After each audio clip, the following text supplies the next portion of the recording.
Ja sam uložio $1.000.000 na početku, a posle 15 godina smo prodali 1.320.000.000. Ja sam uvijek želeo nešto da budem, nešto da uradim, razumeš? Ne da se dokažem, da uradim za sebe i za familiju, razumeš, za majku. Ovo je mnogo važno. Nusreta vidio maksimum 6 ili 8 puta, 10 puta nisam vidio. Nisam popio čaj, nisam popio kafu, nismo razgovarali. Ne znam čovjek. Evo te ovaj čovjek drugačije sprema. Nema u Istanbul Steakhouse. I onda sam rekao, zašto ne bi ja otvorio jedan restoran s ovim? Ti si lud, ne znaš čovjeka i ideš da budeš partner sa majstorom, kuvarom. Nusret nije verovao u ovaj posao koliko sam ja verovao. Već kad smo krenuli, ja sam rešio da uradim najbolji restoran, brate. Zašto? Znam da imam najboljeg majstora. Nikad nisam ostavio danasni posao za sutra. Vidi, ovo je mnogo važno. Hoćeš mi verovati, nikad u životu da budemo ortaci. Kako ćemo da delimo? Pola na pola, ja ulažem novac čitavo riziko moje, on još to ne zna. Ja ne mogu da sam ponudio 20%, on mi mene poljubio ruku. Moraš da budeš pošten. Ja kažem u biznisu, brate, 50% je da budeš pošten. Rahmetli majka je bila mnogo važna za mene. Samo bi ovo govorila. Sine, pazi, nemoj niko da dođe na vratac. Za moj današnji styling pobrinuo se Tiffany Production, kompanija koja je već 4 decenije na našoj modnoj sceni. Nakon svih ovih godina Tiffany je postao sinonim za kvalitet i stil. Pažljivo birani materijali i kvalitetna izrada mogu činiti da u svakoj situaciji izgledate moderno i dobro stilizovano uz kolekciju Tiffany Men. Cijelu kolekciju možete pogledati na linku koji se nalazi u opisu ove epizode. Neko skaliranje, dalje neki level up. Ako ćemo da krenemo za to. Apsolutno da. Učite iz grešaka. Biznis priče. Dobrodošli u najgledaniji biznis podcast u regionu. Ja sam vaš domaćin Vladimir Stanković. Danas imamo jedan specijal, prvu biznis priču van granica Srbije. Danas imamo priču o brendu koji vredi preko $1 milijardu.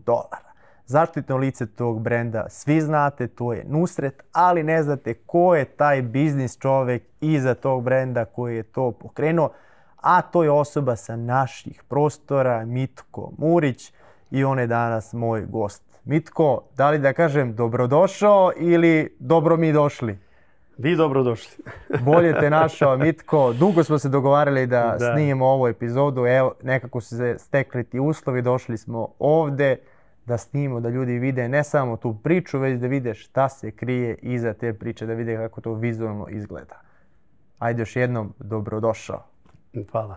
Ti si sa 6 godina sa porodicom se preselio u Tursku. Da, 1968. godine moj rahmetli otac i njegov brat rešu da se preselu za Tursku. I u to vreme moj rahmetli otac ima nekav udes sa kamionom i onda je bolovao nekoliko mjeseca u bolnicu, a auto trebali smo da putujemo za Tursku, ali bio je jak bolesan. I kad je bio bolesan, kaže svome bratu, kaže već sam gotov, moja deca nemoj ovdje da ostanu u selo, vodi Iniju za Tursku. A u to smo mi bili 7, 5 sestara, 2 brata i majka 8. A isto Amića i njegova familija 5 dece i moja tetka, oni dvoje 7. 15 osoba je uzeo moj rahmetli Amića i za Tursku došli. Iz Rožaja? Iz Rožaja. Selo Jablanica je grad Rožaja, valjda jeste. Grad opština. I opština, tako. I 69. smo došli u Tursku. Ali kad smo došli, ja sam imao 6 godina i baš je došlo vreme za školu. I onda su mene upisali u školu, počeo prvi dan u školu. To je bilo za mene jaka travma. Zašto? Zašto nisam znao reći turski, a škola nije bila, mislim, kao što su normalne škole. To je bila baraka škola. I u razredu imalo oko, ja mislim, 50-60 učenika. A nije imalo mesa. Ja sam smestili me u najzadnu klupu, u najzadnom mjestu. Neka stolica malo kao slomljena, koliko se sećam. I tu sam ja bio u šoku zašto ne znaš prvo jezik, ne znaš nikoga i počeo sam u školu. I onda u te barake mi smo, 5 godina sam tu išao u školu, dok ne smo završio 5 razreda, ali kako sam išao, oko škole više nego u školu, zašto od tog prvog dana nešto sam se bio uplašio od škole. I onda nisam nikako Imao si neke traume od škole? Pa ja mislim još me to malo drži, ja mislim od onog prvog dana imam neke svoje probleme. I onda kad smo počeli osnova škole, da. I onda već smo pošli u novu školu, to je normalna škola, ok, 6. razred, na silu, ja neću, rametli majka, sine, moraš da ideš, moraš da učiš, neću. 7. razred, ja još sam u 6. ostao, razumiješ, ali opet ponovlio kao u 7. razred, ne ide, brate, mene se ne ide i jednom već je vidjela majka, ne idem u školu, brate, neću, rekao, mogu ja da bežim iz škole, ali hoću da znam zašto majku neću, da bi se ona mrazila, sikirala, znaš, i onda rekao, neću ja više, već smo rešili. Majka kaže, ako nećeš, onda ide da radiš. I od tog dana sam počeo da radim. Šta si počeo da radiš? Pa to vreme moj brat, on je stariji od mene 11 godina, ipak i on je, mislim, u to vreme kako nije znao turski jezik, malo su oni švercali tamo po Italiji, uradio nekav novac i uradio svoju proizvodu, radili smo lustere neke. Lustere. I tu sam ja radio ti 14-15 godina kad sam počeo da radio kod brata, ali to mene nikad nije odgovaralo taj biznis, razumiješ? Ja sam uvijek želeo nešto da budem, nešto da uradim, razumiješ? Da se dokažeš. Da se dokažem. Ne da se dokažem, da uradim za sebe i za familiju, razumiješ? Za majku. I kad sam imao već 23 godine, da malo skratimo priču, prvu radnju smo otvorili u Kapali Čaršiju, Grand Bazar tamo, sa mojim Amidže sinom. Razumiješ? Radnju čega? Garderoba? Garderoba, tekstil. A pre toga zanimljiva je priča, ti si imao, pošto su tada dolazili ljudi iz, ne znam, Jugoslavije, iz Poljske, Rusije, koji su dolazili da kupuju, imao si ljude koji su ih vodili samo kod tih prodavaca i uzimali su proviziju. Ne, to ste imali, ja to nisam radio, to ću da vam ispričam kad postajem autor, razumiješ, zašto tu 86. godine je bilo, ja mislim, počeli smo sa bratom da radimo od Amidže i posljednje 2 godine mi smo mladi, ludi momci, znaš, to mi je kao brat i odjednom mi smo se kao razveli. Razišli. I onda šta je bilo račun, imali smo zajednički auto, u te 2 godine mi smo zaradili nekav novac, i kao, ja sam uvijek volio ta auta, ok, brate, daj ti mene auto i šta pada mene taj novac da uzmem, ja se odvojio. I brat Amidže, on je radio dalje u tu firmu, u taj butik što smo imali. I u to vrijeme, brate, mlad si, imaš malo nešto ti je para, svako veče tamo muzika, kocka, diskoteke, devojke, ne znam šta već. Idemo na kraju, jedan dan moj od mahale dečini drug, kaže, imam mušteriju u Beogradu, traži nam robe da ponesemo, tekstil, neke farbarice, majice, to vrijeme. Ja kažem, ok, nešto mi je ostalo, 2-3 hiljade maraka ili 5-6 hiljada, tačno se ne sjećam.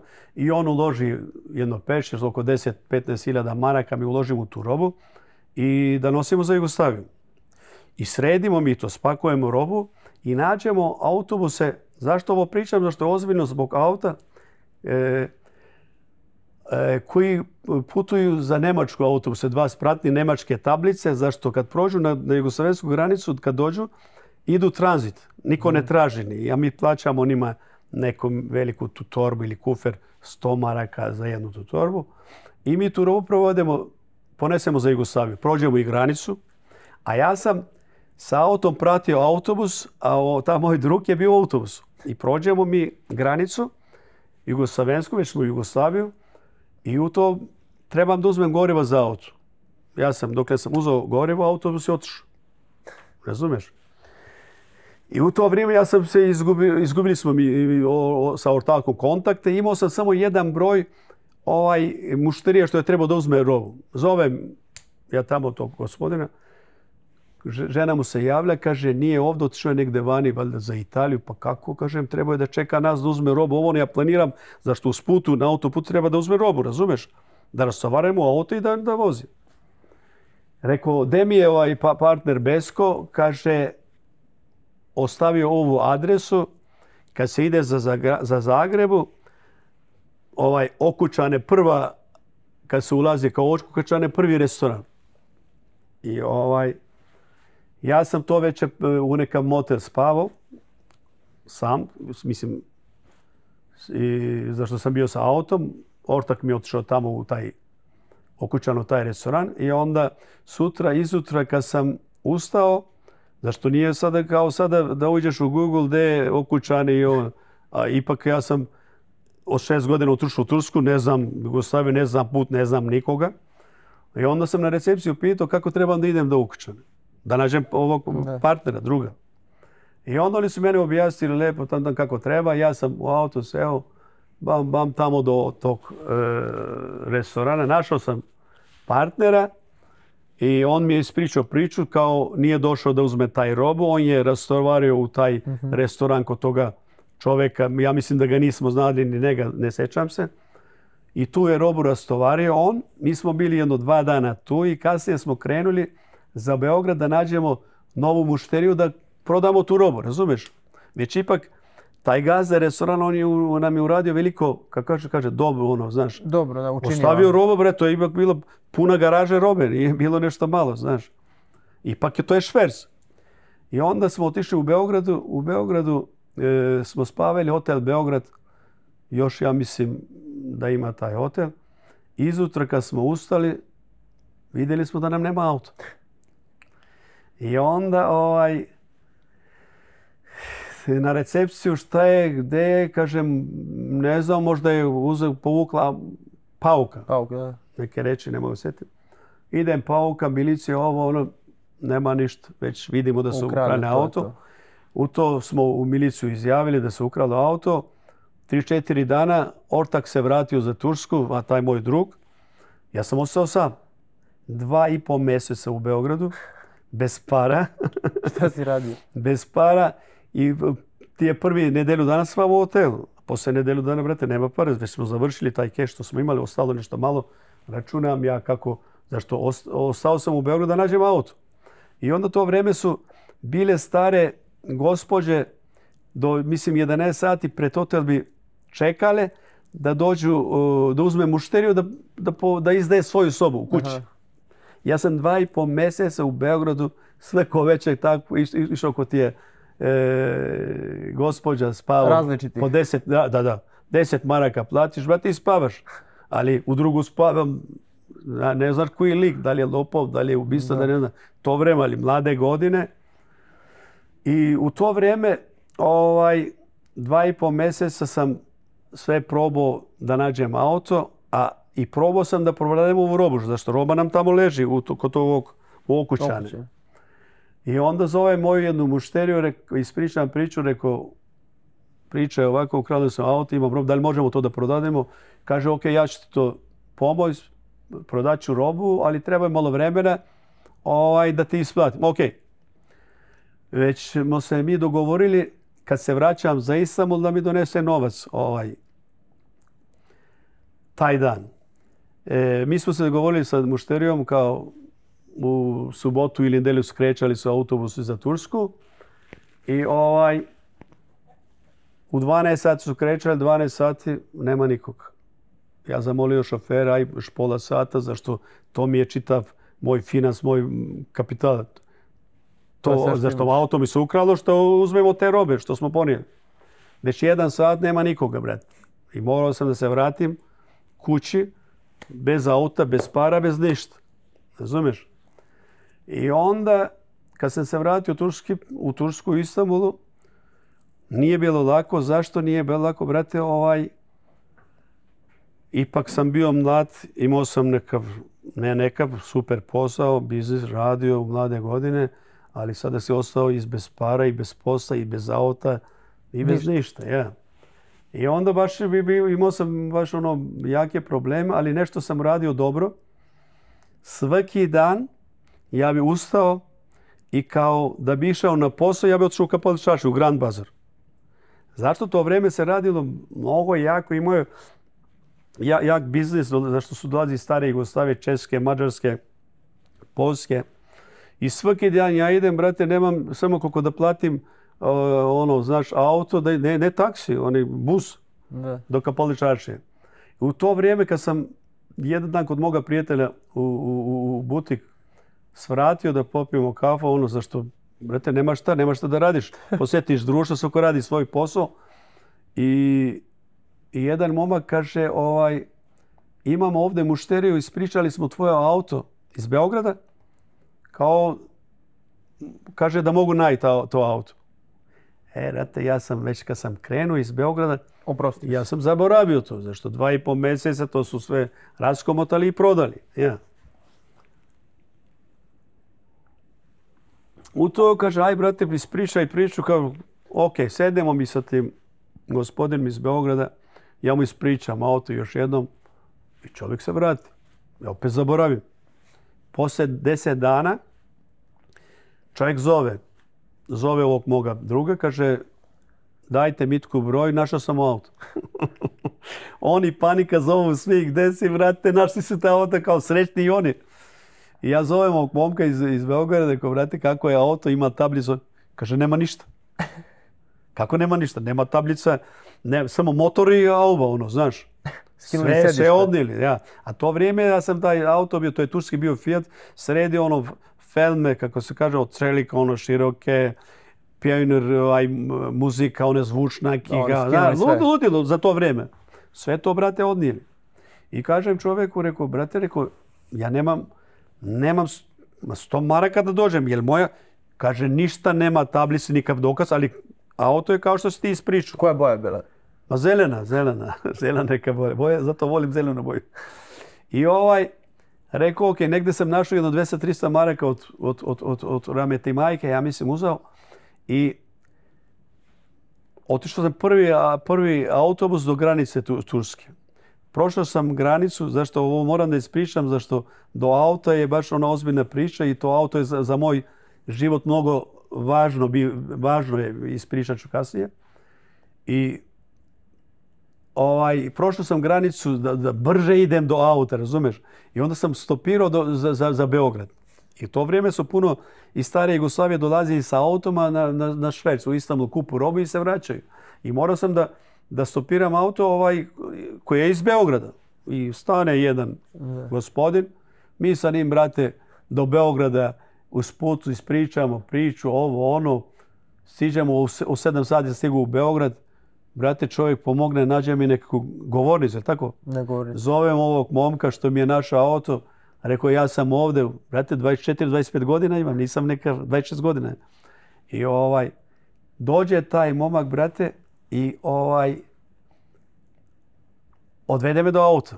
Auto je bilo na Banovo brdo, koliko se sjećam, mislim da nisam zašto nikad neću zaboraviti, gdje se parkiraju tramvaji, zadnja stanica. Okretnica tramvaja. I to je bio ogroman park, nekakav zeleni.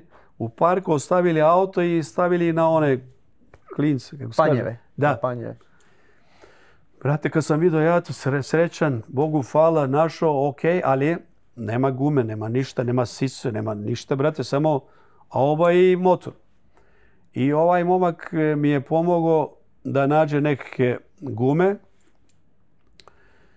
To smo sredili, ali nešto su uradili, ovi lopovi što su ukrali auto, stavili su zift na kočnice. Aha. Zašto ovo pričam? Zašto to nam je bilo najteže. Nemam pare da platim nekom da nam uradi. To mi je pomogao taj momak iz Beograda što mi je našao auto. On je to izmontirao, a ja sam čistio sa benzinom. Cijel dan. 4. I ok, stavimo mi te gume što je taj momak mi nabavio. Nema sedište. Sedište nema. I nabavi nam i sedište. Jedno sedište. Sada šta treba da uradimo? Zašto kad sam se vratio u Istanbul, ja sam 2,5 mjeseca, nosno sam tamo po konzulatu, po miliciji išao da bi se to auto našlo. I kad se vratiš u Turskoj, moraš da dokažeš da ti se auto ukralo. Zašto? Ako da ne kažeš, onda to je kao tursko auto, sudiš se u Tursku. Turska te sudi, zašto? Šta si gdje si prodao kao? Ja sam taj dokument čitao bio izvadio kad sam vratio u Tursku. I sada sam ponovo ista taj dokument, milicije, konzulate, pa da se pretumači, pa ne znam šta, izvadio i ću da krenim za Tursku. Ok. Šta ima auto? Ima jedan SIS, AUBA, nema tablice, nemam ništa, nikakav dokumente nema. Samo imam što sam uzeo od milicije i od ambasade. I rekao, brate, sam sebe mislim, zašto sam nekad malo i švercovo za Italiju, za Jugoslaviju, znam kako se kreće. Rekao, ja ću proj jugoslavensku granicu, ali Bugarin nema šanse. I ovo je mnogo važno. Dođem ja prođem baš bugarsku, tursku, jugoslavensku granicu. Dođem kod Bugarina, ja se pravim mangup, kao pa dokumenta spremam, otvorim staklo, hoću da dadem ovom carinaru. Čovjek koji gleda. Ne gleda dokumenta, on gleda auto, brate, nema tablice, nema ništa, samo jedno sedište. Kaže, begaj, kaže, mamuci. Vrati mene pozadi. Joj, šta ću sada?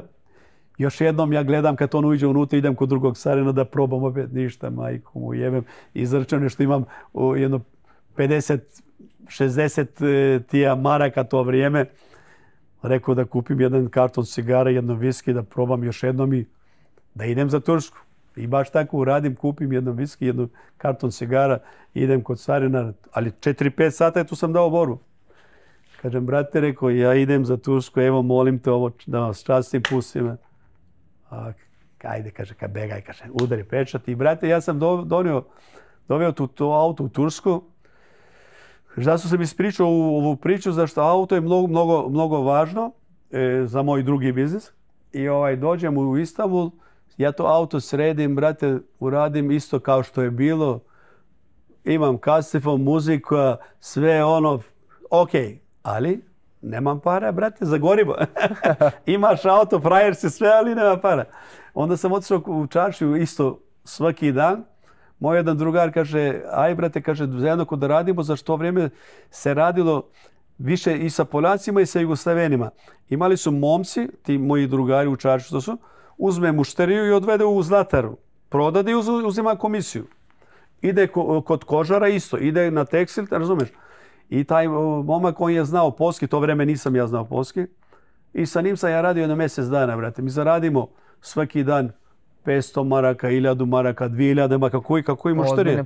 Ali mi svako večer, brate, idemo muzika, kocka, mladi ljudi. I to sam radio jedno mjesec dana sa tim mojim drugarom. Onda mislim, već svaki dan sam mislio, rekao, ovaj posao nije za mene, ovo što radimo. Zašto taj je posao zadan, a ja nisam želeo nešto kratko da uradim. Želeo sam da uradim neka biznis, da budem biznismen, brate, razumiješ? I šta trebam da uradim bez para, ne možeš ništa da radiš. Onda trebaš da prodadeš auto. I rešim ja sam sebe, mislim svako večer da prodadem auto i rešim. I sa mojim nekim drugarima baš pričamo, rekao, hoću da prodadem auto. I moj jedan drug kaže, ja ću da kupim. Zašto baš? I to vrijeme je bilo baš top sam ga bi uradio, znaš, malo isfarbao, ne znam šta i rekao, ok, daj mi 2 dana da pomislim, zašto, brate, auto mi je sve. Nemam para, ali imam auto, ipak sam frajer. A ti si te pare koje si zaradio sve potrošio? Sve, kakve, brate, sve. To dođe i ode. Sve je to otišlo, brate. I ona roba što nam je bilo u Beogradu, to je u Okučani, i to je otišlo. Ne razumeš? I rekao, ovo nije moj posao, moram da uradim nekav novi biznis. I, brate, prodadem ja to auto. Stavim pare u džep. I svaki dan sam išao tražio neku radu da bi otvorio butik veleprodaje. Ali šta sam uradio to vrijeme, zašto ovo kažem, ne znam kako se kaže srpski, ako nešto želiš mnogo i rešiš, onda ti Allah pomaže, Bog pomaže. I ja sam to rešio da samo da uđem u taj biznis i nisam otišao u kafanu, ni na kocku, ništa. Nisam taj novac, nisam ni jednu marku potrošio. Samo sam bio fokusiran da uradim nekav biznis. I Bogu hvala, jedan u Čačku sam našao jedan butik i tu sam počeo sa tim finansom što sam prodao ta auto. Šta si počeo, garderobu? Garderobu, žensku garderobu sam radio. Jedno 10 godina sam radio.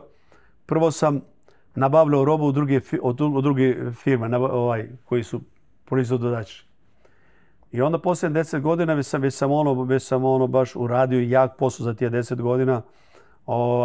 Kupio svoju firmu, zgradu, kuću, ne znam šta, auto, sve je bilo ok.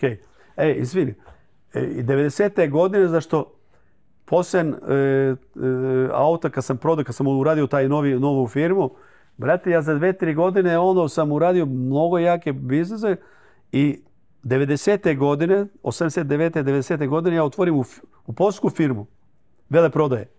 Zašto? Zašto i u Polsku su dolazi ne samo Poljaci, dolazi su iz Rusije, iz Ukrajine, okolino, svi oni. I njima smo prodavali robe. To je sve znači išlo na veliko, nisi imao... Sve na veliko. I onda, brate, ja uradim vrh posao i ja sam kad sam radio taj tekstil, mnogo sam, kako da ti kažem, učio, sve išao da uradim bolje. Već 10 godina ja sam naučio posao. I onda došlo je vreme da uradim svoj brand. Znači, do tada si prodavao tuđu robu, da kažem? Tuđu robu, da. I onda si sad rešio da... Već ovako, zašto ja puno mislim i pričam sam sobom. Ja sam zreo. Sada mogu, naučio sam posao. Znam kako se radi biznis. Ne znam proizvodu, ali znam šta ću da prodajem. I onda sam u jednu firmu naručio 10 modela kao moja mala ta prva kolekcija.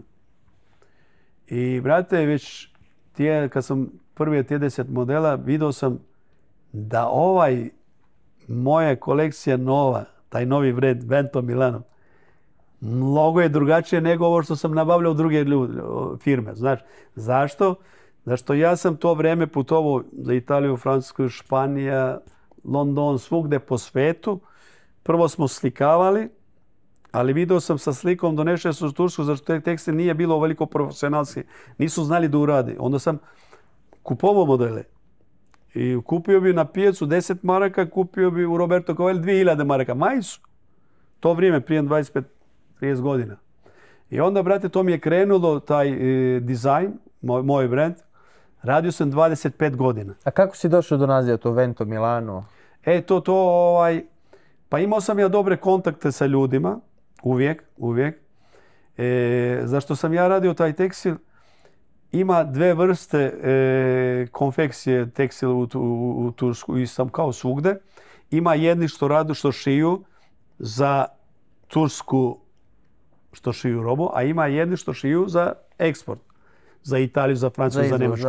Ja sam imao uvijek kontakte s ovim što radu za vani. To je bila kvalitetna roba. Zašto? Ja sam jedno vrijeme od njih kupovao neću da kažem otpad. Oni šalju 10.000 komada za Italiju. Treba da skroji 11.000 komada. Zašto? Bude defekt, bude nešto. I ja od tija 10.000 komada što stane 500.000 komada, ja bi to uzeo od njih. I to bi se mnogo lepo prodali i dobra je bila zarada. I u to vrijeme ja sam naučio taj posao kako se radi. I kad sam počeo da proizvodim taj moj brand, te fabrike su moju kolekciju radili. I u to moj prijatelj, što sam se upoznao, što sam radio biznis sa njim, on je imao taj Vento brand. Imao je neke probleme, uradio brand, poslije je zbankrotirao i ta brand on je radio poslije, ipak je se spasio, uradio dobar biznis, spasio se. I to mu je negdje, ne znam šta je bilo i ja pitam njega, brate, ja radim svoju kolekciju, šta si uradio sa ovim Vento Düsseldorf, on je bio uradio to u Njemačkoj, zašto je radio posao za Njemačkoj, taj eksport, izvini. Kaže, ma stoji tu. Rekao, ćeš prodat mene? Ne, kaže, neću ti prodat, daću ti. Za nešto šta ti kažeš, koji novac, razumiješ? Ali kaže, da paziš, ovo je kao moje dete, taj brand. Rekao, brate, ok, hvala. I ja uzmem taj brand, mislim, za male pare. Vento Düsseldorf, Šta znači vento? Brate, to je dobro pitanje. Vento ja nisam znao i raspitam šta je vento. Vento je italijanski vetar. A šta će dole Düsseldorf, razumeš? I onda ja sam to italijanski, taj dizajn, mene je mnogo bio interesantan i ja maknem Düsseldorf, stavim Vento Milano, razumeš, brate? I to je, brate, bum što kaže ono. A u to vrijeme ja sam radio revije, radio sam kataloge, radio sam ono što nisu radili u Čaršiju, tamo gdje smo mi u Grand Bazari, oko Grand nalalili. Ja sam malo drugačiji imao dizajn. Ja mislim od prvog dana je to bilo. Sve sam tražio da ne budemo isti. Da budem malo drugačiji, razumeš? I onda taj biznis mi je radio 25 godina. Znači samo ženska garderoba? Samo žensku garderobu. I uvijek je bio red kod mene u radu. Veleprodaj, nije to ono... Uvijek tije 25 godina, a poslije 10 kad sam uradio taj Vento Milano, znate, to ti ne mogu ispričati. Majke, Polaci, Rusi, Jugoslaveni, Čeki, Mađari, Grci, za Nemačku šalili. I ko je tražio generalno ljudi koji su dolazili tada u Tursku po garderobu, ko je tražio najbolji kvalitet? Zašto kad sam počeo u taj biznis, nisam znao šta je tekstil, brate. Gdje će znaš, došao iz sela, iz Crne Gore, nešto si naučio u taj život do tije 23 godina, ali kad sam počeo u tekstil, već sam počeo da učim. I onda kad su dolazili Polaci, Jugoslaveni, mislim tako da je stara Jugoslavija, Grci, Mađari, Čeki, ne znam šta, jedini su bili najznati mušterije Jugoslaveni. Hrvati, Srbini, Bosanci i ono. Zašto? Zašto oni su znali šta ću da kupu. Znaju kvalitet kako izgleda. Znaju kvalitet, znaju, mislim, oni bi, mislim, Bosanci bi neke haljine sukne, Hrvati su više volili one duks majice, ne znam, to vreme, prije 35 godina pričamo, razumeš? Srbi malo drugi, oni bi znali, ali Poljaci kad su dolazi, brate, oni nisu znali šta tu da kupu. Šta bi mi ponudili? I onda su im uzimali šta im kažete. Da. Ali ja sam uvijek radio pošteno. Šta sam ponudio mušter, nisam nikad dozvolio da ga nešto zajebem, da mu prodadam neku lošu robu. Razumeš? Ja bi mu dao 80% top, a pa moram i ja da prodajem ono što ide malo polako. Ima neki modeli što traži svrhu, a ima neki malo... Znaš, ide ok, ali nije to.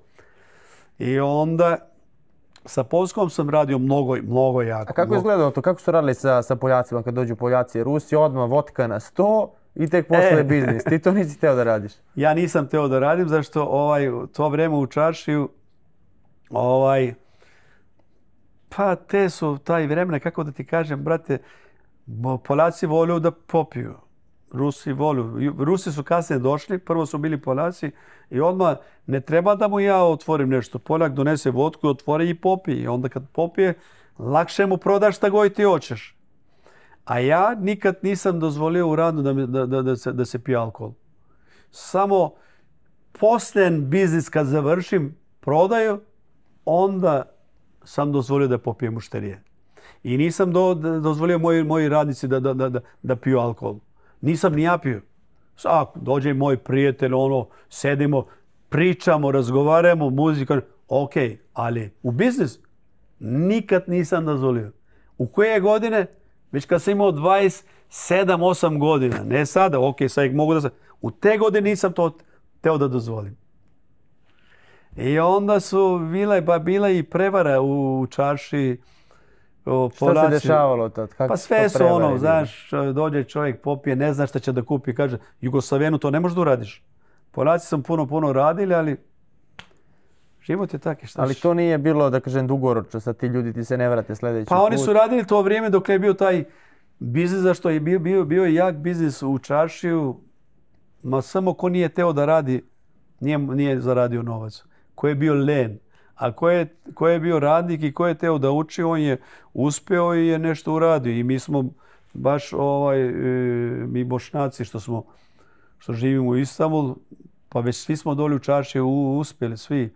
I zlatari, i kožari, i tekstil, svi ima svoj nekakav brand, dizajn. Gdje si vidio posle svoju garderobu? Pa zašto to vrijeme onda što sam vidio u Italiji, u Francuskoj, ja sam radio dobre kataloge, snimajne sa manekenkima i radio sam blokove, razumeš? I radio sam najozbiljnije kao što ima Gucci, Prada, one od kartona torbe. Ali to su baš bile najbolje kao italijanski. I kad bi putovao negdje vani na aerodromu i onda vidim, brate, moje torbe, znaš, to je bio velik ponos tije godina. I puno sam slušao od mušterija, pa vidio bi su i na putu, vidim, zašto znam moju kolekciju, kad vidim moju majicu, moju haljinu, brate, to je zašto sam, znaš zašto? Zašto taj dizajn ja sam uradio. Tu kolekciju ja sam radio, ja sam kopirao nekog, ali nisam uradio isto. Ja sam radio po mom ukusu. Ono što se mene sviđalo.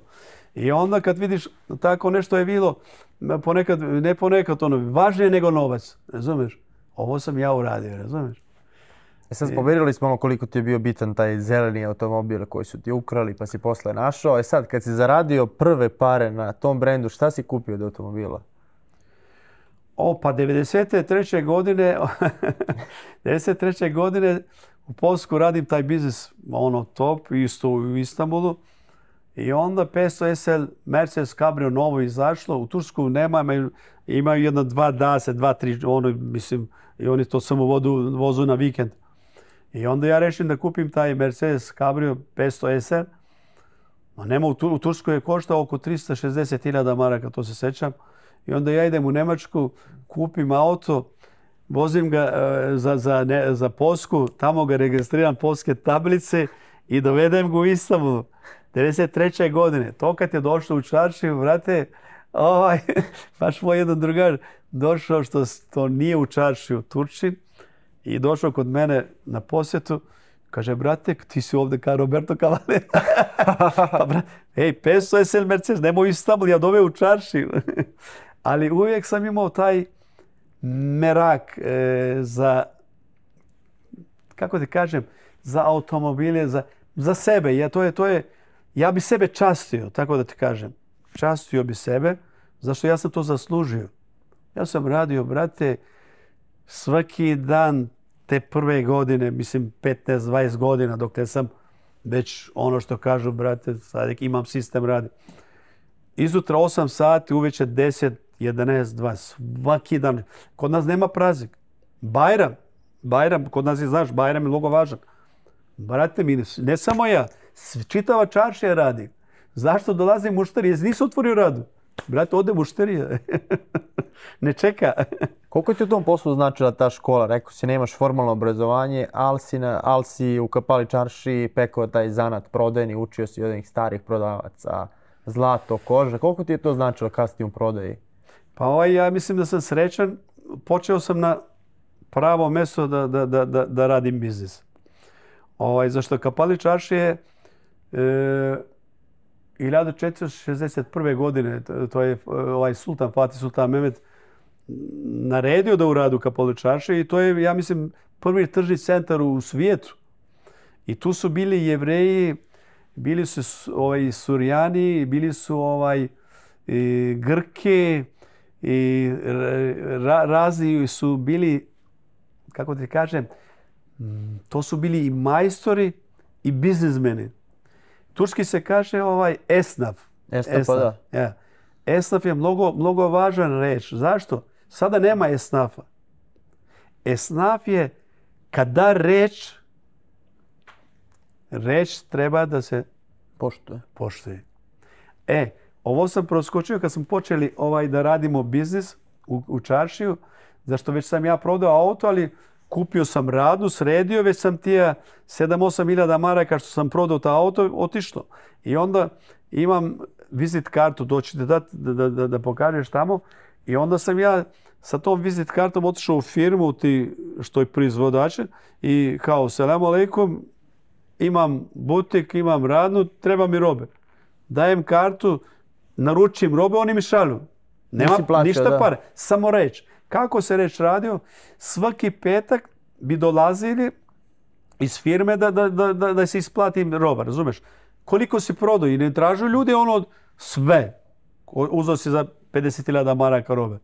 10.000 spod, dadi mu 10. Ja sam nešto dobro naučio u te mlade godine. Ja sam već postao esnaf. Zašto?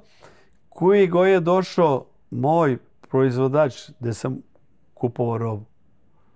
Jednom mi dao 5, jednom 15, jednom 20, koliko se prodalo. Nikoga ne bi vratio. Ako se ne prodaje roba, kažem, brate, oprosti, da uzmem druge modele, razumeš? I to bi tako, svako bi bio zadovoljan. I oni i mi, mislim, što prodajemo robu. Zašto? To su bile velike količine to vrijeme. I tu sam naučio, ja mislim, pravi biznis. Zašto sam naučio? Zašto ja sam 7 razreda školovan. Razumeš? I neću da kažem školovan, zašto nisam išao u školu. Samo išao, ali nisam želeo da otvorim nešto da čitam, da učim. Hoćeš mi verovati? Samo i nešto sam naučio. I to sam kasnije vidio. Nisam znao da sam naučio. Matematiku. Profesora sam zato. Radilo pura sa Digitron. Da. Digitron, ali kad bi nešto prodao ili kupovao u firme, hoćeš mi verovat, već oni računaju količinu i ja sam izračunao koliko trebam da platim i koliko trebam da uzmem.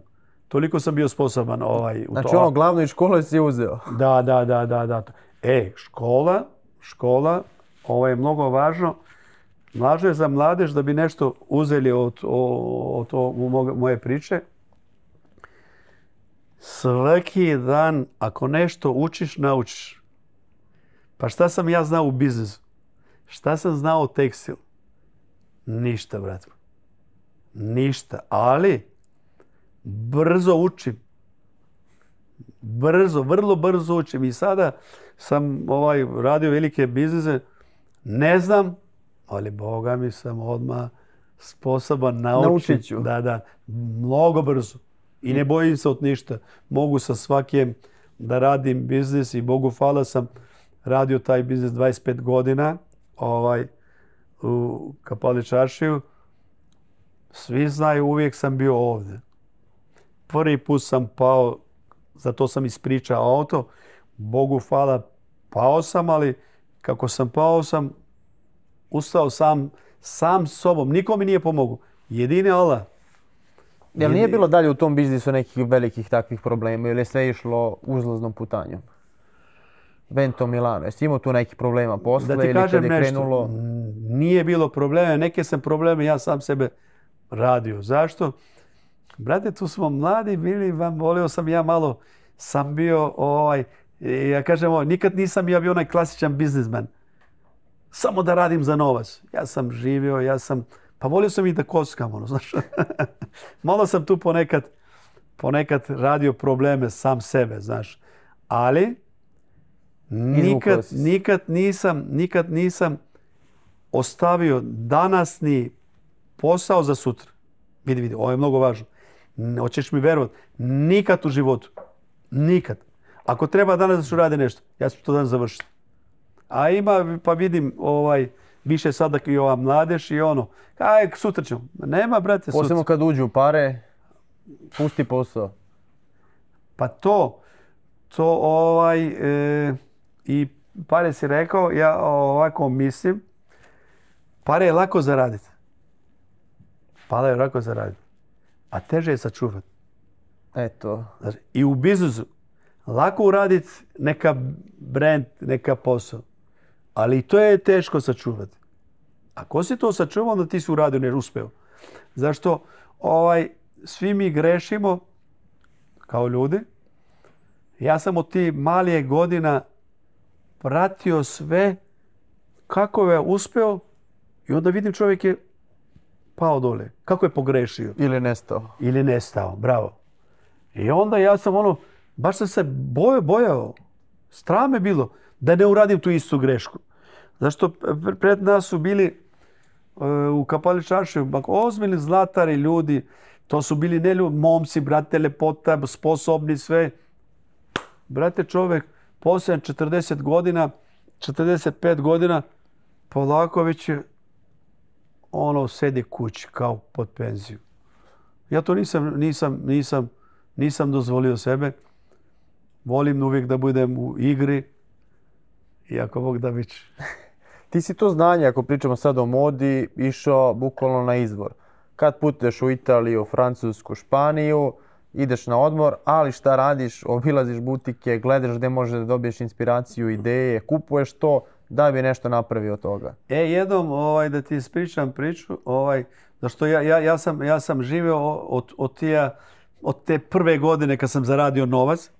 Volio sam dobra auta, dobre hoteli, dobar odmor, dobre klapa, dobra klubovi, mlad sam bio, da prešetam, da vidim, da naučim. Bio sam Meraklija, razumeš? Da vidim svijet, zašto si došao iz Jugoslavije, iz sela, došao si u Istanbul. Ali Istanbul 69. godine pričamo. Nije kao sada, razumeš?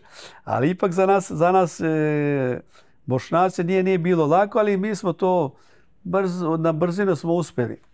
I jednom upoznadem neke devojke u Istanbulu, živu u Njemačkoj, kaže idemo u film festival. Ja sam bio tamo po Monte Carlo, ali nisam nikad bio u film, to je bilo Cannes Film Festival. Ja bilo mi merak da idem, ali brate posao nisam bio. Kaže idemo Cannes Film Festival, dođi i ti kao. Ok. Dogovorimo se mi, one otidu iz Njemačke i ja iz Istanbula. I pričao sam ti juče, imao sam neka hotel bez veze. Imao sam još jedan problem, ja nisam znao engleski. Sada mogu da se porazumem. Zašto nisam znao da su to vreme mene je trebalo polski jezik da naučim. Ja sam prodavao, radio sa Jugoslavenima, znao sam od, familije naš jezik. I onda trebao mi je polski, ja sam naučio polski, zašto otvorio tamo firmu, I nisam znao jezik, dođem, brate, hotel neka bez veze, daleko u centru, gdje sam, majku ti. I sutra dan idem u centrum, onda gdje su baš oni najbolji hoteli i ja sa 3 reči engleski nađem mjesto tamo i se smestim. I onda uveče izađemo mi tamo zabava, sutra dan, znaš kako je tamo Cannes Film Festival, beach party, ne znam šta, svi. Brate, ja idem, doručkujem i lagano idem cijel dan, hoćeš me verovati, bio sam oko 4-5 dana.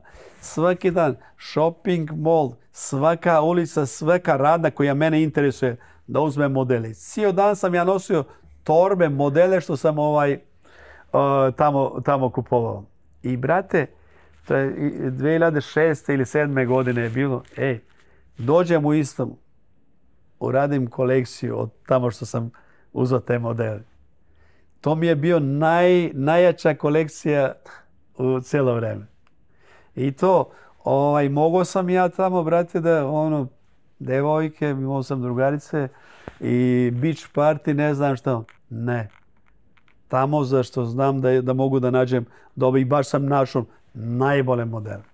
I sam uradio najjaču kolekciju u to vreme. To si rekao, prvo posao, a tek posle zezanje i provod. A još nešto ima zašto nisam imao ja taj luksus da naslonim negde leđa, moja familija, zašto moj otac je preselio u Jugoslaviju. Mi smo došli bez oca, 7, razumeš? I nije bilo lako.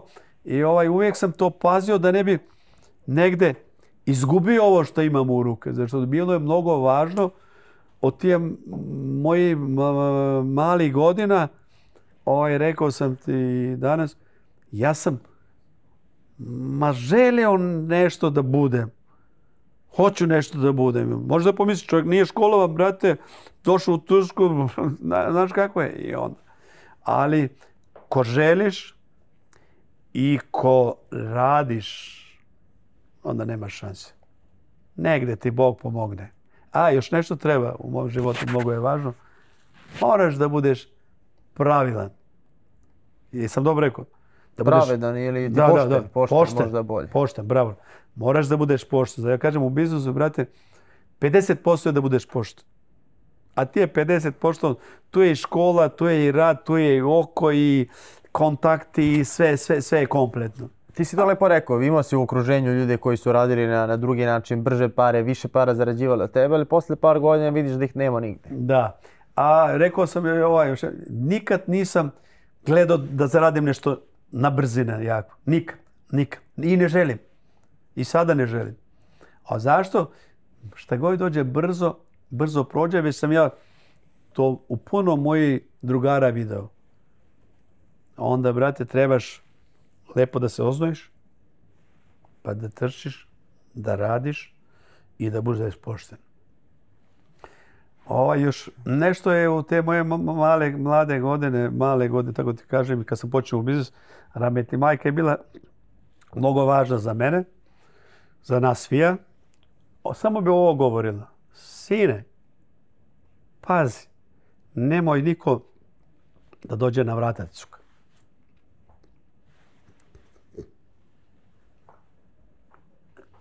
I to ti je ostalo urezano. Da. I to te opredijelilo posle I Bogu hvala, niko nije došao.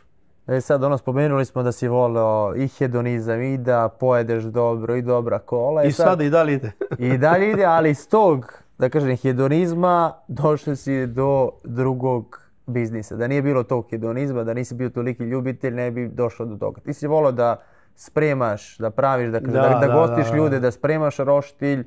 Tako si pravio, da kažem, organizovao. Imao si jedno mjesto gdje si kupovao meso za roštilj. Ovo sam mnogo volim da ugostim. To odakle je došlo, zašto ja to mislim sam sebi, ali pa šta si ti, ne samo sada imam. I kad nisam imao, ja sam volim da ugostim. Više volim ja da ugostim nego nekom mene, razumiješ? A to mi je, i mislim, prošlo od moje rahmetli majke. I ona je voljela da ugosti, da dođe misafir kući. I kad se nije malo, razumiješ? Ovo je za misafira. I onda to sam volio i volim i sada da ugostim, a da prođemo ako hoćeš za nuse što si pitao. To bi kaže, spremao si da kažem roštilj, imao si mjesto gdje kupuješ nepoznata prodavnica mesa. Ali ima još nešto, to trebam da ispričam, zašto već 25 godina sam radio taj tekstil i onda već sam ispričao, bio sam za mene najbolje, brate, bolje ne more biti, Bogu hvala. I poslije 25 godina sam sebe mislim, rekao, brate, već si zreo, opet da kažem taj reč. Kako zreo? Naučio si posao. Finanski nemaš problema. Znaš ljude, ne samo tuške po svijetu, već svugdje. Znaš šta radiš, već je došlo vreme da uđeš u neki drugi biznis. Zašto ovo kažem? 25 godina sam radio samo koji posao volim i koji znam. Koji sam naučio kasnije, tekstil. Zašto taj moda je bila, ti imam 15-16 godina, volio sam da se obučem lepo, kad se nije imalo, znaš. I onda taj posao sam volio i sam uradio najbolje, mislim za mene.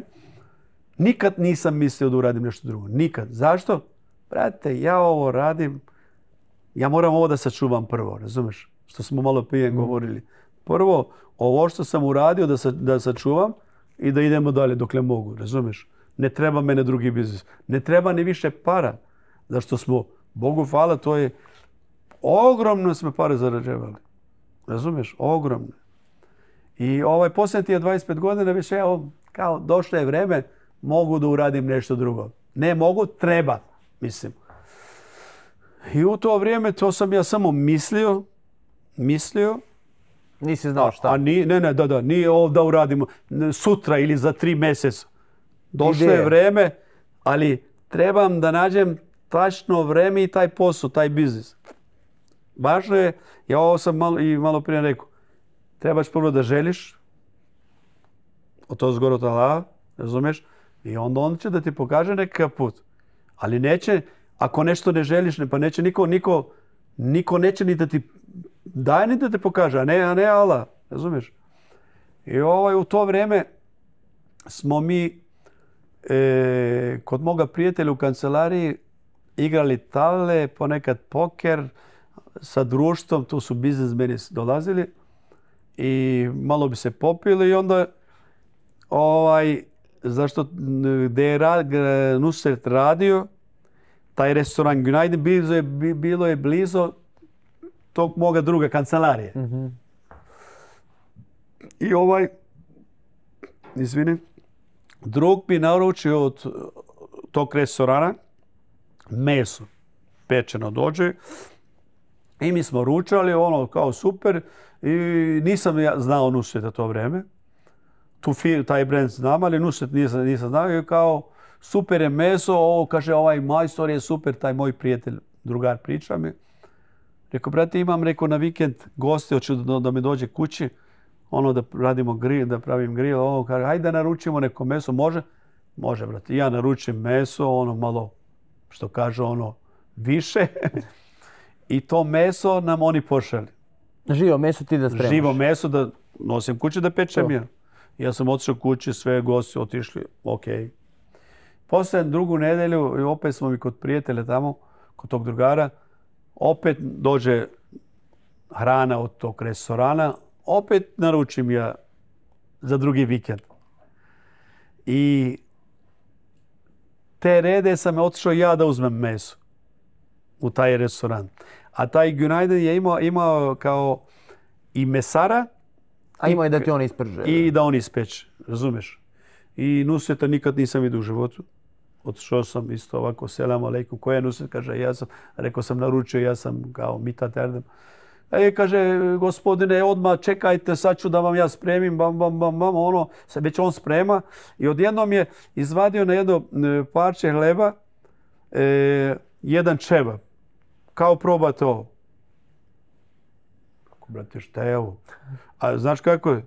Ja ovo uvijek kažem, čevapi cijel svet voli. I siromasi, i bogati, i To je bio u mom životu najukusniji čevap. I poslije 4-5 minuta još jedno parče mesa, isto na jedno parče hleba. Ispekao, ja mislim da je bio antrikot. Rekao, brate, šta je ovo? Platim. On mi nosi torbe, dadem mu bakšiš. Idem kući, sutradan gosti. Ali bi došla moja familija ili moji prijatelji, uvijek imao sam neku lepu bašu. Rekao, danas ću ja rekao da nešto probate što sam ja probao. Ja tako mislim. Ispečem ja. Nije to. Jes, ali nije ono što sam ja tamo pojeo. Ok, nema problema. Bilo je sve ok. Poslije nekoliko dana mislim i rekao ću da idem u restoranu da probam kako je meso. Ovo pričam kako sam upoznao Nusreta. I zovem moje drugare, rekao da idemo na ručak kod ovog Nusreta tamo, sednemo, dođe meso. Nešto je uradio momak što nije bilo u Tursku, možda nije bilo u svetu. Došlo je meso, on je došao na stolu kao šta se seće. To je prvi put bilo. Došao, servirao, mi smo meso, sve ručali. Jedan moj drugar je ostavio jedno parče mesa. I on je vidio to, došao je, se zbunio, kao, šta je bilo, gospodine, zašto niste, je li ima problem da ispečem drugo nešto? Rekao, šta je ovo? Rekao, nije normalno. I mi smo ogromno pojeli što kaže, previše. Ne, kaže se, ok, ne mogu. I on je tamo otišao, brati, ispekao, donio drugo parče. Razumeš? I onda još 2-3 puta ja sam sa njim imao kontakt, isto naručio meso, uzeo. U životu sam, ovo je mnogo važno, Nusreta vidio maksimum 6 ili 8 puta, 10 puta nisam vidio. Nisam popio čaj, nisam popio kafu, nismo razgovarali, ne znam čovjek. I odjednom sam ja razmislio, evo te ovaj čovjek drugačije sprema, steakhouse, raspitao sam malo, ne raspitao, znao sam, nema u Istanbulu steakhouse. Ima turkish kebab, ima döner, ima ribe, sve ima. Ali nije malo steakhouse. I odjednom rekao, zašto ne bi ja otvorio jedan restoran s ovim? A pre toga, zašto sam uvijek bio u tu raju, mene su mnogo nudili da otvorimo ribni restoran, da otvorimo neki klub. Nikad u životu nisam mislio da otvorim restoran. Zašto? Ja sam dobar gost. Ja sam dobar mušterija. Razumiješ? I onda ja to rešim i zovem maloga Nusreta. Rekao, bio sam u Bodrum tamo na more i baš i to je interesantno, na more bio je 19. maj. Tačno ovo vreme. I ja sam bio tamo na šezlongu, odmarao, nešto razmislio, što uvijek mislim. I okrenem broj, zovem njega, rekao, imam nešto da pričam s tobom. Važno u biznisu. Kaže, brate, čekam ovo. I vratim se u Istanbulu i zovem njega. Gde da se nađemo, kao da razgovaramo, kaže, u 12 sati uveče. Uveče na glavnu ulicu Etiler, kažem ok. I uzmem nađemo se tu. Rekao, zašto nisam došao da te uzmem pred to restoran? Brate, kaže, ne, ja se bojim o gazdi. To mi počnemo da pričamo, razgovor. Gde ti je kuća? Gebze. A Gebze je iz Etilera 40 km. Čovjek tamo živi. I svaki dan ide i dolazi. Mi pričamo, dok smo stigli, da već je bilo uveče 3 sata. Drugi put opet posle nekoliko dana se mi nađemo. I opet kako ćemo da radimo, pričamo, sve gledamo. Nije okej, zašto ja imam tu praksu, mogu da vidim čovjek. A njemu u tom restoranu gdje radi i braća, ima ih koliko? Da, to ću kasnije da ispričam. Oni radu, 4 brata što tu radu. Jedan brat radi 22 godine. To ću malo kasnije da vam ispričam. I te rede ništa ne, već 3. put se mi nađemo, vidim, nemo glava izmešana, rekao, Miki, nemam više ja vremena. Jer radimo ili ne?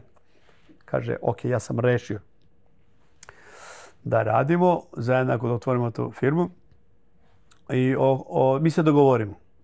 I u to ja skupim braću, 3 brata i on 4, sastanak. Ja kažem, želite vi da dođete sa nama? 3 brata. Jedan stariji radi 22 godine, najstariji. Taj drugi radi 16 godina. Nusret je radio oko 13 godina. To vrijeme 2010. godine pričam. Taj mlađi je radio oko 8 godina, 7-8 godina. Nije da nije došao. Zašto? Nisu verovali.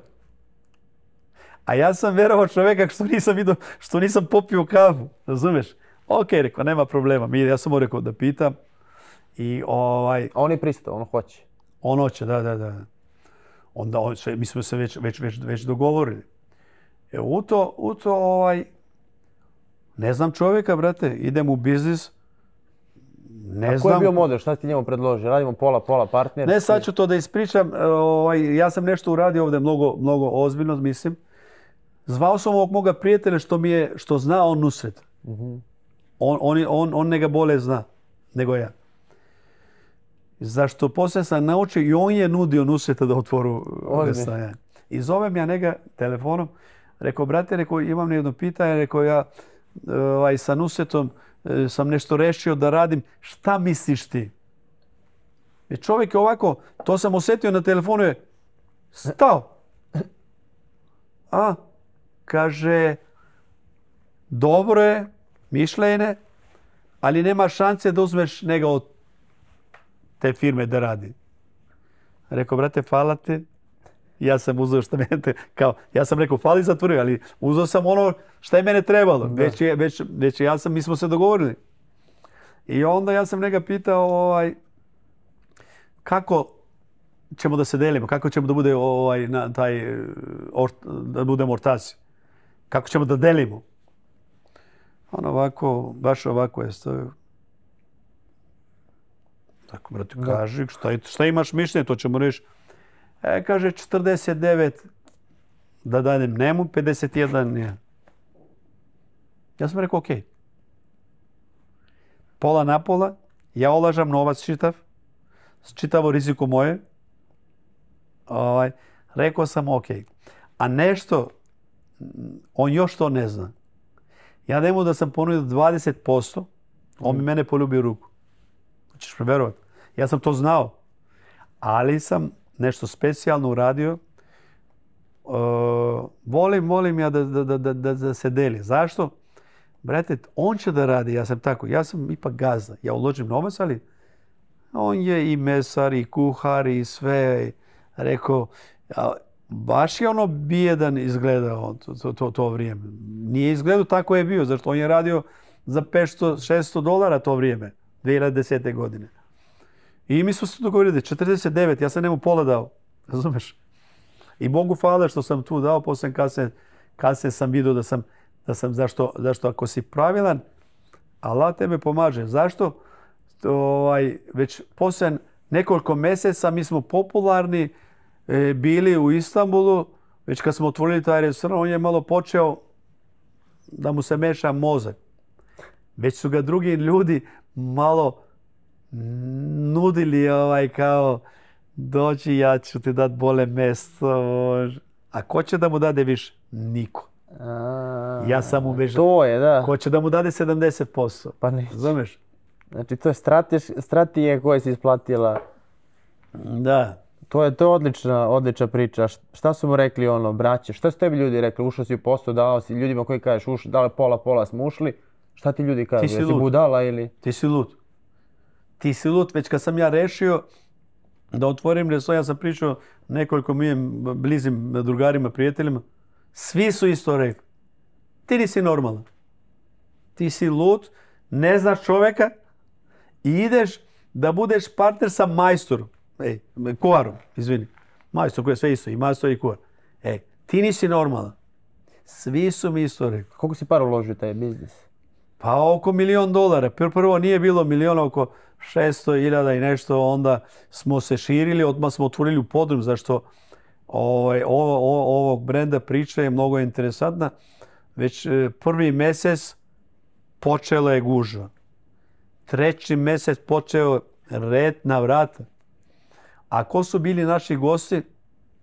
To je bila turska, brata, i Istanbula, to elita. Naj. To su biznismeni, sportisti, pevači, pevačice, čitav svijet, brate, tako ti kažem. I oni bi ti naši gosti iz Istanbula, ni najvažniji gosti koji radu, partneri koji radu u svijetu, oni bi došli kod nas ručak na večeru. I onda već smo upoznali te naše goste i čovjek kaže, brate, kaže, dolazi iz Amerike, kaže, iz aviona, brate, idemo unusred. To nije mi jedan čovjek kazao, to mi je kažao puno ljudi. A to je bio zanimljiv koncept kod tog prvog restorana koji je bio mali, imao si stolove gdje ne možeš odvojeno da sedneš, već moraš da... Tu smo još nešto uradili novo. Ja sam uradio tu dekoraciju, to ti ne mogu objasniti.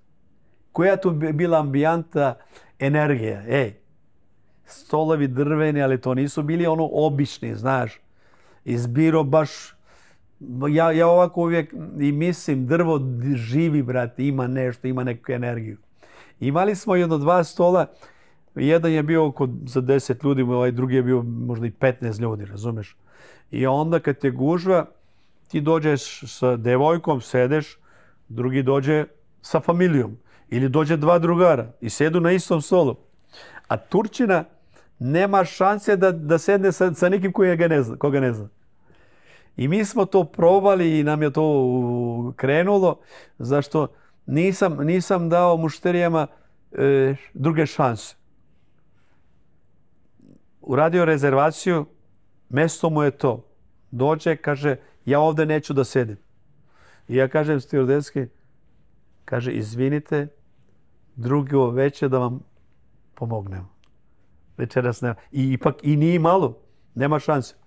I onda, ja mislim, 5 su otkazali.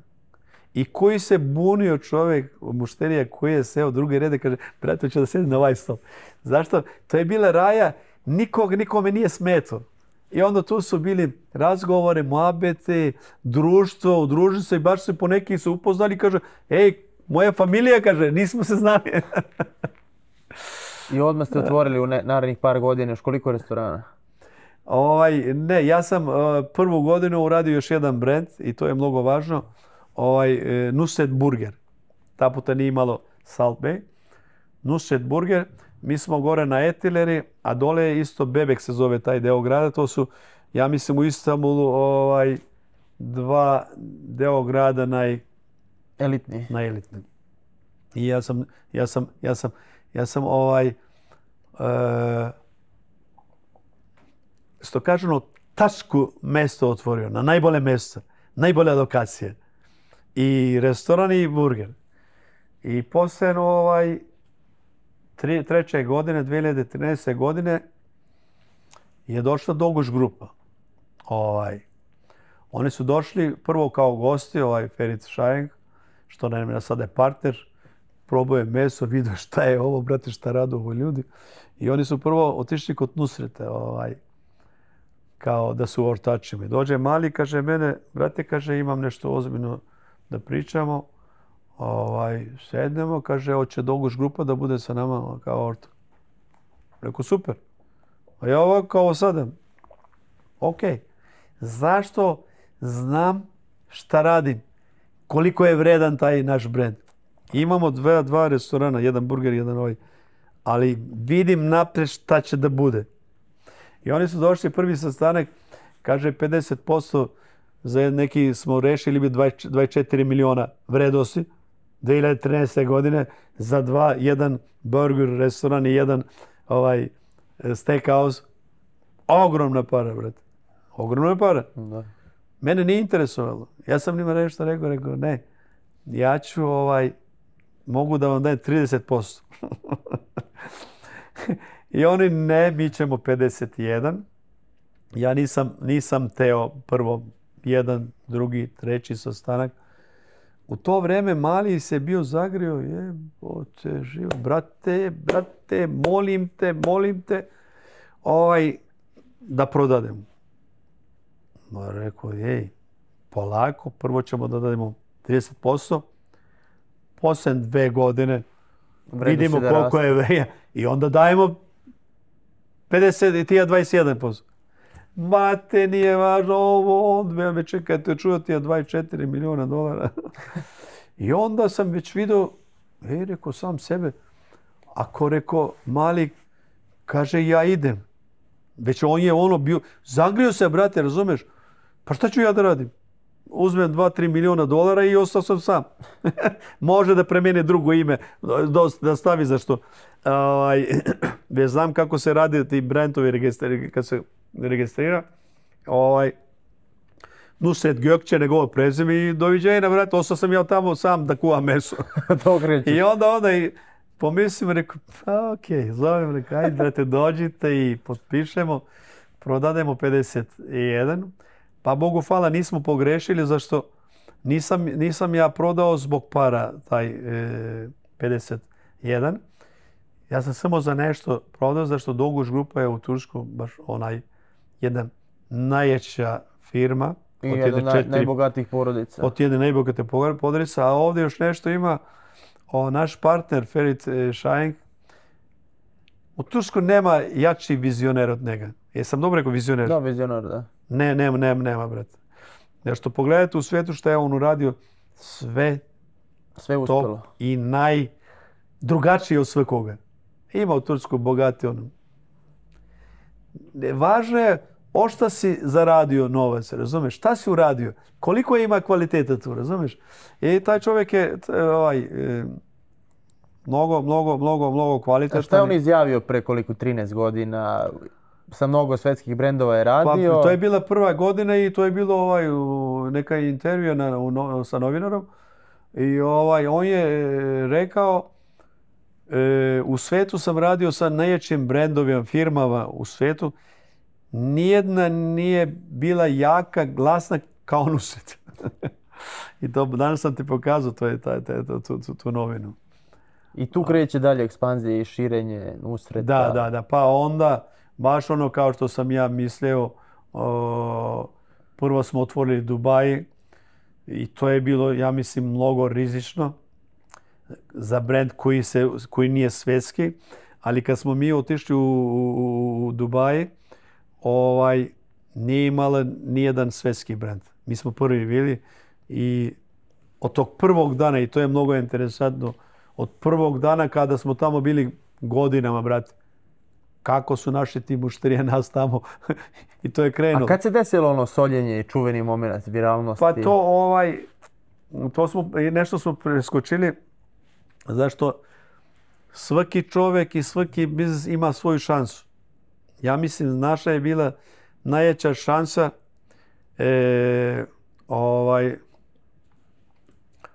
kako se kaže, Instagram nije bio. Već kad smo mi krenuli, novo je, kako se kaže, novo se uradio u Instagram. I onda već niko nije znao ono. Mi smo počeli, već kad je u te prve dane Instagram otvorili Nusret Steakhouse, taj sajt. I onda tu su već počeli da prate Nusreta. Koji su gosti dolazili, zašto nismo imali u svijetu nigde restoran, imali smo u Etiler i u Ankara smo bili otvorili treći restoran. I onda, brate, to je bila naša najjača šansa. Se tog trenutka sećaš kad je to, da kažem, eksplodiralo? Sve. Ovo za soli, to je on sam izmislio. To je on izmislio i okej, ali, kažem, ljudi to nisu znali. To je bilo sa Instagram, već kad je bio popularan, i on je prvo imao, ja mislim, 10.000, pa 50, pa 100, pa 200. I onda u Ameriku jedan na televiziju, kako se kaže, voditelj. Tech show, i on se zezao sa Nusretom, već je negde video, zašto je snimao nekako, kako se kaže, sprema hranu ili šta? Ne, kad je ovca, šta je bilo, lupo po dupetu. Aha, ovca. I oni su se zezali sa njim, razumiješ? I kako baca zezali se ljudi, sprdali se, to kažu. I to, brate, su već, jednom je bilo na košarku, isto u Ameriku, zašto ja mislim, prvo je Amerika vidjela Nusreta. I tu su počeli, poslije je počelo u fudbalu, da njega kao kopiraju, i onda su počeli, i vi znate kasnije, glumci, glumice, ne znam šta. Već kako se to odrazilo odmah nakon toga, nakon te viralnosti na posao? Jeste primijetili neku veliku razliku ili? Ma kako ne? Kako ne? Sve svaku godinu, ne svaki mjesec, sve više. I onda su ljudi dolazili da se slikaju s njim. Pa da, već on je bio popularan, počeo da bude po svetu. Prvo je, kažem ti, 100.000, 500.000, milion, 2 miliona, 5 miliona, brate. Pa te brate, kaže, 5 miliona prati, razumiješ? Najpoznatiji kuvar na svijetu. Da, najpoznatiji kuvar. I onda je to počelo. Već je kao sada. A vi ste krenuli da otvarate restorane? Da, poslije smo otvorili Miami, New York, onda Mykonos, pa Dubai je bilo za, mislim, A vi ste to preskočili u toj ekspanziji, Dubai, tamo ste napravili, da kažem, bazu i bukvalno bili jedan od prvih brendova koji su otvorili. Preskočili ste Evropu i otišli u Ameriku. Pa tu ja mislim da smo pogrešili, sve ko radi greške, zašto nismo trebali da preskočimo Evropu. Sada otvaramo, ja mislim, ovu godinu u Milano, u Rimu, i onda da vidimo kasnije šta će možda u Parizu i tako i dalje. Trebali smo to da uradimo prije 10 godina. Sad spomenuo si, rekli smo Nusret koliko ima braće, oni nisu htjeli da krenu s vama u biznis. Pa jučer si vidio, oni su došli poslije 2 godine, već kad su vidjeli da smo krenuli. Znači 2 godine im je trebalo da nas oni pridruže. A još nešto da kažem, Nusret nije verovao u ovaj posao koliko sam ja verovao. Češ mi ti verovat? Niko nije verovao. Ja sam toliko bio osjetljiv i znao sam šta ću da radim. Zašto? Već kad smo krenuli, ja sam rešio da uradim najbolji restoran, brate. Zašto? Znam da imam najboljeg majstora. I to sam uradio. Zato sada se gleda da Nusret sve radi. Vidjeli ste danas koja sila ima iza Nusreta leđa. Koliko danas ljudi zapošljavate? Oko 2000. Ja ovo kažem, prvo ima jaka 2 partnera iza njega, posljedna ekipa, razumiješ? Mnogo je važno. 2000 ljudi, brate. A drugo imamo najbolji sistem, ja mislim, u svijetu. ima ekipu, brate, ono, svi radu, svi rešavaju, sve profesionalski. Nema ništa zašto ne bi mogli i buditi svugdje i uspješni i isti kvalitet da imamo. Sad imate 3, da kažem, partnera u tom biznisu, različiti ljudi, različite pozadine, različiti karakteri. Kako sad to uklopiti da ide u jednom smeru? Ne, ovo je, ja ovako kažem, na loš način. Moja najbolja šansa što mi je Nusret partner i Doguš grupa. A na jednu stranu, pa možda i nije toliko, možda zašto su teški karakteri. Ne samo oni, težak sam i ja. Svi mi smo drugačiji karakteri, ali to je na jedan način je mnogo važno. Zašto? Nusret je od tija 12 godina počeo kao mesar i poslije kuhar, ne znam šta. Ja sam od tija 15-20 godina, nije važno, prvi bio od 23 godine, da kažem, počeo u biznis, u kapaličaršiju, da učim, to je jaka škola i sve što sam naučio, to sam naučio tamo, razumiješ? A ovaj treći naš partner, on je, brate, profesionalac. Zašto? On je od familije bio, mislim, kako se kaže, dobro se kaže, bogat i to. Ali i on je vizioner. On je uradio, kad mu je rahmetli otac preselio, on je uradio još više otišao gore. On ima još svetskih brendova iza sebe. Da, kako neko. A pa svoju banku, ono sve najjači. A i ugostiteljstvo isto ima, da kažem. Pa on je rešio to vreme, kad smo se mi urtačili, da uđe u ovaj biznis. Ne samo da kupi, da bude sa nama ortaci. On je rešio da bude svetski I to mu je uspelo. Da. Pa on je sve kupio, baš sinoć smo bili na večer, Zume, već čitavo Zuma je sve njegovo. Sve je kupio. Ima jake brand, Amazonika, sve njegovo, to. I sada pričali smo ti nisi hteo tad, rekao si nećemo prodajemo 50%, čekat ćemo nekoliko godina da vrednost toga skoči i stvarno se to desilo. A vi ste mogli to da vidite i na direktnom primjeru jer ste dobili investitore, to jest prodali ste mali procenat, ali kad pogledaš koliko si uložio i sad po kojoj proceni ste to prodali, da kaže, koja je tada vrednost bila? To je katarski fond, ili tako? Pa katarski to je bilo 2022. godine. 1.320 miliona vrednosti smo prodali 10%. 5% je prodala Doguš grupa, 5% ja, 2,5 sam ja prodao, 2,5 Nusret. I pa Bogu hvala, to je nije priča vredi toliko, to je već što se kaže, registrovano. Koliko je neko platio za to? U ovoj priči, ja mislim, još nešto je najvažnije. Ja sam uložio $1 milion na početku, a poslije 15 godina smo prodali 1.320 miliona. I onda 1 milion je mnogo važan. Ako uradiš 1 milion, onda sve mora da se uradi. Ali od te investicije bolju ne možeš da nađeš. Ja, Bogu hvala. Pričali smo koliko, kažem, ljudi postovećuju Nusret, tu je Nusret glavno, ne vidite se vi koji ste iza, da kažem, biznis ljudi u tom brendu. I sad koliko je značajno, koliko vas se, da kažem, i proslavilo je značajno u tom biznisu to što on soli, to što je postalo viralno. Kad se sve poistoveti sa jednom osobom, to je sad s druge strane i ranjivo. Taj brend je ranjiv ako se nešto desi, a imali smo situaciju na svetskom prvenstvu da je ispala situacija koja je opet ugrozila, da kažem. Pa svako mora da pogreši, on je ipak mlad. Nije trebao to da uradi, da je mene pitao, ali ipak moram da kažem, nije pitao. Zašto? Još nešto je mnogo opasno za ljude, za biznismene. Koliko si jak, od toga se otruješ. Jesam dobro rekao, zašto malo neke reći. Razumiješ? I ja mislim, tu je malo ja sam uradio ja i onda... Zašto ja sam bio tamo, bili smo zajedno. I kaže, hoću da idem dole. Trebao se, prije 10 godina sam bio, sada ne treba dole, ti si gore. Ali šta je, ima u životu to. Ima, mora sve kod da I pogreši. kako se odrazilo to na biznis? Ono?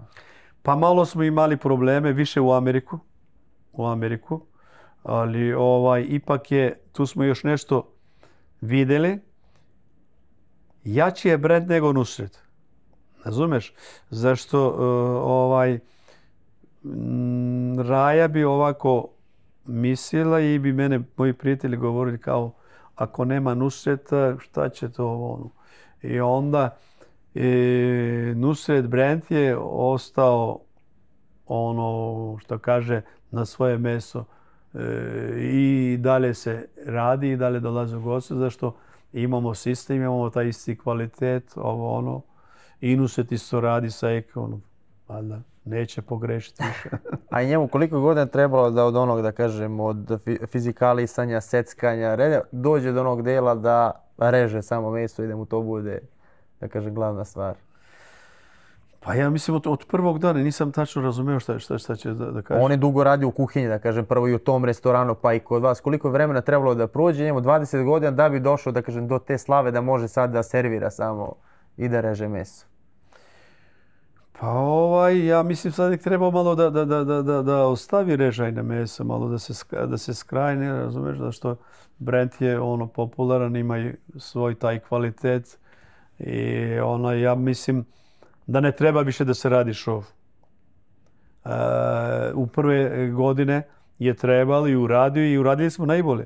Sada malo lagano, polako, da dođe gost, gdje idem Nusret, imamo meso, to, brate, ambijenta, sve super, polako. Ipak, mi smo to uradili prvi da se servira na osjeća meso, to treba cijelo vreme.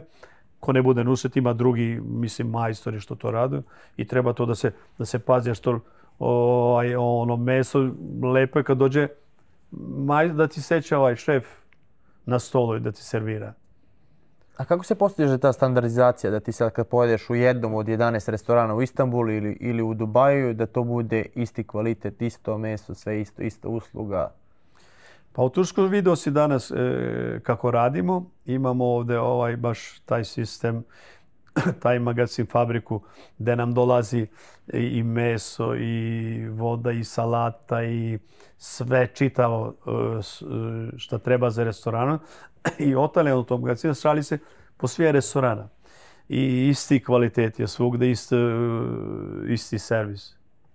Sad zanima me ono što sam primijetio kod vas u restoranima, da ima dosta konobara, više nego na drugim mjestima i to imaš posebnu logiku iza toga. Kad je sezona, imate Bodrum, imate ostala sezonska mjesta, ti ljudi koji obično u restoranima koji rade sezone na letovalištima, kad se završi sezona, oni nemaju šta da rade, to jest gube posao. Vi šta radite sa tim ljudima? Pa znaš da je najteže da se radi? Na moru. Zašto na moru? Na moru ide mladež, mislim konobare, nađe posao za sezonu. I on nije toliko interesantan za posao. On samo gleda koliko će da uzme bakšiš i da zaradi nešto da se sprovede. Zašto poslije, kad završi posao, ide u život. Razumeš? I normalno, brate, mlad čovjek. A mi to ne radimo, mi i ekipu sačuvamo, podelimo po drugim restoranima i kad dođe leti, kad otvaramo, mislim se ga otvaramo Mikanos, Bodrum, Demaris, i onda ide ekipa od tih restorana, razumeš? I to je pod kontrolom nas, ali ako uzmeš samo za sezonu, za to leto, radnike, kuhare, konobare, onda nema od toga servisa, nema posla, ništa. Šta je najteži ideja ovog posla, ugostiteljstva? Pa najteže sveke vreme, kako se kaže, ručna rada. Ručna rada, da. Pa tu su konobare, kuhari, Koliko sad izazovno vama da nije lako nađete? Toliko koliko se izgleda vani da je ovaj posao lak. Nije lak. Treba ozbiljno. Znači ozbiljni ljudi, profesionalce. Ozbiljno, sve. Čak i kad imate brend koji je toliko prepoznat. Da, pa još više trebaš da paziš. To je još ozbiljnije. Razumeš zašto novi brend moraš probaviti.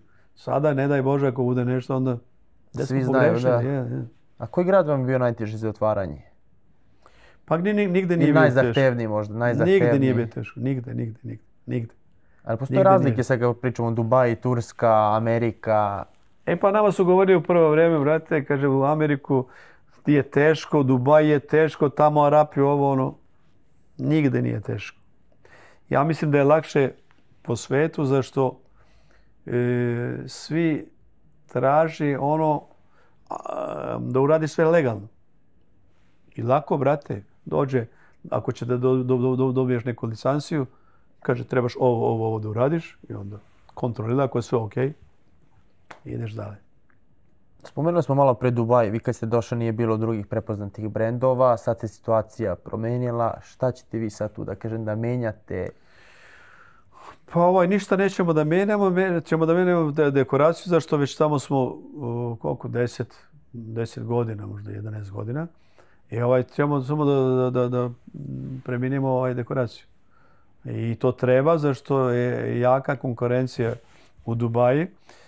Još jednu priliku da vam kažem, došao je Namos u Dubaji prije 5-6 godina. Mi smo tu komši, isto u Four Seasons Hotel. I oni su otvorili taj kao beach restoran, party, ne znam šta, brate, oni su rasturali 4-5 godina. Ali sada se otvorilo u Dubaju oko, koliko znam, 16 ti beach restoran i, kako se kaže? Klubova, da. Da, klubova. I onda jaka je konkurencija. Već Sajek je otišao Namos dole, razumeš? Zašto jaka je konkurencija svugde. Mnogo treba da se pazi, da se prati šta fali i tako. Šta bi sad ti kad pogledaš rekao si sve stvari koje si dobro radio, dobre odluke koje si pravio u ovom biznisu, šta bi sad iz ove perspektive drugačije uradio? Koje odluke bi drugačije donosio? Pa sada da ti kažem, ja bi radio ovo što sam radio do sad, ali ipak bi uradio nešto što nema niko. Šta je novo? Ne mogu ti kažem ovo, ali uradio bi najbolje, najnovo. Što sam radio do sad, to bi radio. Zašto vidim da nisam pogrešio, da sam napravi put. A koliko se izgubila sad ta fleksibilnost kad ste imali 1, 2, 3 restorana i sad kad imate 30 restorana, koliko brzo donosite odluke, koliko brzo planirate? Sporije? Sve je lagano, sve je lagano. Rekao sam ti, imamo taj sistem, sve je lagano, ide sada ih je još lakše, zašto već smo svjetski brend, ljudi ne znaju. Ja ovako mislim, nije važno koliko te znaju ljudi, važno je koliko ti znaš. Šta ćeš da radiš? Ako znamo mi šta ćemo da radimo, nema problema onda. Nema problema. Ja uvijek kažem, mi 3 drugara, mislim, što se znamo, biznismen, nije važno sednemo na stolu nedelju dana. Češ verovati, ja ću najnekav biznis da uradimo. Što nema. I da budemo najbolji. Ali trebamo tu da se fokusiramo, kako se kaže. Fokus na jednu stvar. Da. Samo to. Ima posao u svijetu. Ti dok nisi razvio onaj modni biznis, Vento Milano, nisi gledao druge biznise uopšte? Pa nisam, zašto sam i to vrijeme ja sam non stop učio, razumeš? I sve radio boli. Ovdje za mene je najvažnije što sam uspio, nisam gledao ovako. Mogao sam ja, brate, da radim, bum, zaražujem pare. A ja sam ovako gledao, brate, i sve radio novo. Sve bole svake godine. I 25 godina, zato sam 25 godina bio ovdje, u čaršiji. I ipak gledam mislim, komšije, kako se radi u čaršiji, kako se radi u svetu. Sve moraš da pratiš, brate. Kako radi u svetski brendovi. Razumeš? Pa rekao sam ti danas, Bogu hvala što nisam školovan. Onda bi bio agresivan dizajner po svetu. Armani Mitko. A možda kakav Armani, možda još voli. A koliko je sad teško ne doći u iskušenje? Vjerojatno ste imali to prilike da kad brend vredi toliko da vam nude da se proda deo, da izađete, da... Je se dešavalo pa to? Ne. Prije novog dogu nudili su puno ljudi, mene nije interesovalo. A ovo isto, ja nikad nisam mislio da prodam. Zašto? Zašto jedne vrijeme sam imao probleme sa ortacima i kao moji prijatelji prodadi ovo. Ja sam ovo govorio. Ja sam ove priče početak. Ja sam ovo izmislio. Sa mojim partnerom, Nusretom, neću da kažem sam, ali ipak ideja moja bila. Ja ću da vidim kraj, nije važno koliko. Da ću da izgubim nešto. Ja ću do kraja. Nije novac, uradio sam prodao. Tako se radi u profesionalnom, sve znam. Došlo je vreme, možda sad da se proda najbolje vreme, kad smo prodali ovim iz Katara. Nisam to nikad mislio, nisam želeo. Nije važno. Mogu poslije 10 godina malo manje da zaradim, ali ovo je priča moje. Iću da vidim kraj. Razumeš? Zašto? Ba zaradili smo novac, zarađujemo i zaradit ćemo ako Bog da. Ali ko si uradio nešto svetsko, pa to treba da se mislim, za mene ide do kraja. Ja prodao bi još, mislim, 10%. Nikad sve ne bi prodao. Nikad. To gledaš kao svoje dete? Kao dete. Baš tako. 4. dete? Tako. Kako ti danas provodiš vreme, dane? Kako izgleda tvoj radni dan?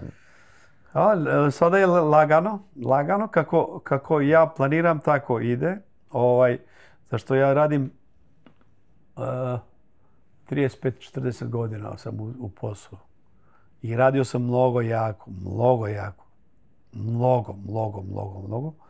I sada imam dobar sistem.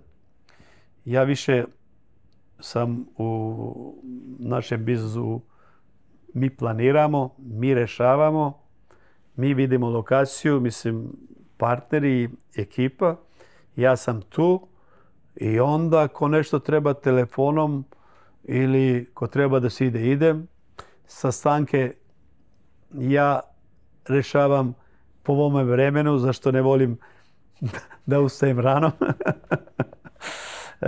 Imam dobar sistem, da ti kažem. Leti sam na moru, brate, u Bodrumu, tamo živim. Kad treba nešto hitno, idem po svetu da se nešto vidi, neka lokacija da se reši. Ali nisi operativno uključen? Molim? Nisi operativno uključen u biznis da... Sve je pod kontrolom, ali nije ono kao što sam radio prije 20 godina ili 30 godina. Sve ono vidim, znam, kontroliram, pratim. A nisam ono da trčim, da uradim još više ili da uradim drugo nešto. Lagano sada. I specijalno to radim. Sad kad pogledaš svoj biznis put, uspeh, koja je to jedna osobina koju bi mogao da izdvojiš da kažeš da te je ono dovela do ovde? Da možeš jednu osobinu koja te karakteriše da izdvojiš? Kao osoba? Tvoja osobina jedna. Šta je ono što te izdvaja, da kažem jedna stvar? Što te je dovela do ovde? Pa ja mislim, ja sam drugačija osoba sam. Nisam isti. I isto drugačije mislim, drugačije radim. Ja mislim da je to. Nisam, rekao sam te, nisam klasičan biznismen, nisam ono, možda vidim ove bole, vidim što ne vidi drugi. Zašto ja ovo uvijek kažem, mnogo je važno šta vidiš. Svi mi gledamo. Ali kako gledaš i kako vidiš ono. Važno je šta vidiš tamo, znaš. Ako vidiš ono šta tebe odgovara, šta ćeš da uradiš bolje, onda otvara se put. Šta bi poručio ljudima koji gledaju poruku koje ljudi koji su u biznisu? Pa šta bi ja poručio? Ništa. Zašto ništa? Ja mislim od ove moje priče sve ko ima nešto da uzme. Kome šta odgovara da uzme sebe. I mladež i svi.